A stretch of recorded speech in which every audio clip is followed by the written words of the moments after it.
کی کنیزوں، آج ہر ماں باپ چاہتے ہیں میرے بچے نیک ہو جائیں، میرے بچے پرہیزگار ہو جائیں، میرے بچے متقی ہو جائیں۔ ماں چاہتی ہے میرا بیٹا شراب نہ پیے، میرا بیٹا جوئے کی طرف نہ جائے، میرا بیٹا جرائم کی طرف نہ جائے، میری بیٹی گناہوں کی طرف نہ جائے، میری بیٹی نافرمانیوں کی طرف نہ جائے۔ کتنا آسان نسخہ ہے، اپنے بچوں کو نمازی بنا دو، بچپن ہی سے انہیں نماز کا پابند بنا دو۔ اگر آپ انہیں نماز کا پابند بنا دو گی، آپ کو بھی برکتیں ملے گی، آپ کے بچوں کو بھی برکتیں۔ نماز کی پہلی برکت یہ ہے۔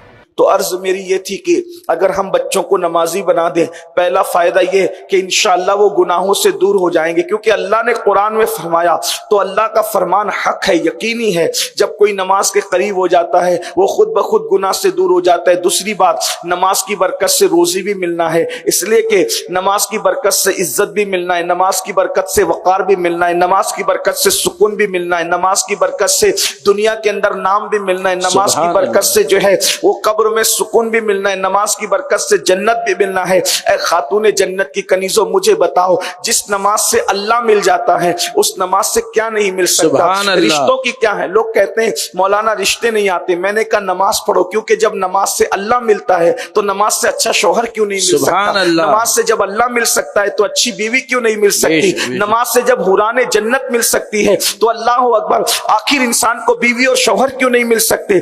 ہر نعمت نماز کی برکت سے مل سکتی ہے۔ لوگوں نے نماز کی اہمیت نہیں جانی، لوگوں نے نماز کی اہمیت نہیں سمجھی۔ ذرا سجدے کی اہمیت سمجھو، نماز کی اہمیت سمجھو۔ اللہ اکبر، جو نماز پڑھے رزق میں برکت ہو۔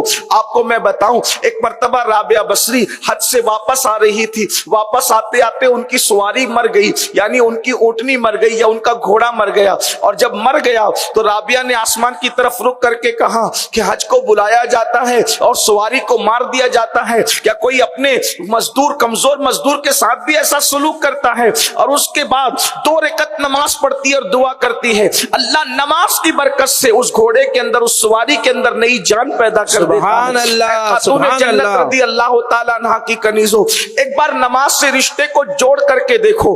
یہ جتنے اپنے مسائل ہیں، میاں بیوی میں آپس میں نہیں بن پا رہی ہے، اللہ اکبر، میاں بیوی کا رشتہ مستحکم نہیں ہے، گھر گھر جنگ کے اندر تبدیل ہو چکا ہے، جنگ خانے میں تبدیل ہو چکا ہے، گھروں کے اندر تباہی ہے، گھروں کے اندر بربادی ہے، گھروں کے اندر بے برکتی ہے، بیٹا باپ کی نہیں سنتا، ماں کی بیٹیاں نہیں سنتی، یعنی گھر جہنم کدے جو بنے ہوئے ہیں۔ آپ صرف نماز کو اختیار کر کے دیکھیے، آپ مجھے بتائیں، نماز کی برکت سے پورا ماحول بدلے گا، نماز کی برکت سے پورے ماحول میں تبدیلی آئے گی۔ آپ مجھے بتائیں کہ آپ کو جب کوئی کہہ دیتا ہے کہ آپ یہ وظیفہ کر لیں آپ کے گھر میں برکت ہوگی، آپ یہ کام کر لیں آپ کے گھر میں برکت ہوگی، آپ وہ کام کر لیں آپ کے گھر میں برکت ہوگی، اے خاتون جنت کی کنیزوں، کسی کی بھی بات اتنی یقینی نہیں ہے جتنی بات میرے اللہ کی یقینی ہے، اللہ کے رسول کی یقینی ہے۔ اللہ اکبر، اللہ اور